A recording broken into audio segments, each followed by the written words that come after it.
হরে কৃষ্ণ। আজ পবিত্র বলদেব জয়ন্তী।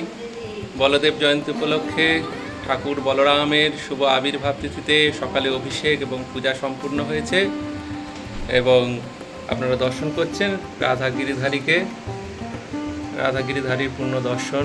ঝুলন যাত্রার অন্তিম দিন রাখি পূর্ণিমার পবিত্র তিথিতে আপনারা দর্শন করছেন। আজকে বলভদ্রদেবের আবির্ভাব তিথি উপলক্ষে দাদাকে অভিষেকের পরে রোহিণী নন্দন তিনি সেই নন্দালয়ে বসে আজকে অপূর্ব ভোগ গ্রহণ করছেন এবং সেই ভোগ গ্রহণে সকলকে পরিতৃপ্ত করছেন। আমরা দর্শন করছি বলভদ্রের ভোগ। শাস্ত্রের কথা অনুসারে ভোগ দর্শনে ভোগান্তি যায়। দর্শন করছেন বলভদ্রের গোষ্ঠযাত্রা।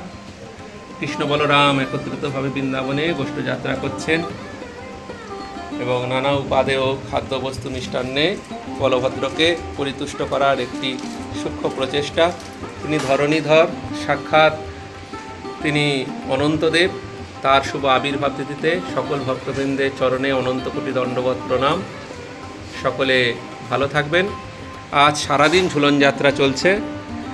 ঝুলন যাত্রা উপলক্ষে রাধা গিরিধারী ঝুলন পূর্ণিমা এবং রাখি পূর্ণিমা। ঝুলন যাত্রায় আজ বিশেষ সিঙ্গার। রাধা গিরিধারী আজ উপবেশন করে আছেন। যুগল চরণ দর্শন করুন। আজ গিরিধারী এবং রাধারানী দুজনে দোলায় উপবিষ্ট অবস্থায় রয়েছেন। আজ সন্ধ্যায় নানাবিধ কীর্তন, ভজন, পদাবলী আদি আয়োজন করা হয়েছে এবং রাত্রে প্রলম্বাসুর বধের কিছু অংশ আপনারা আবার দর্শন করতে পারবেন। হরে কৃষ্ণ। সকলে ভালো থাকবেন। বলভদ্র জয়ন্তীর অনেক অনেক ভালোবাসা রইল আপনাদের। হরে কৃষ্ণ।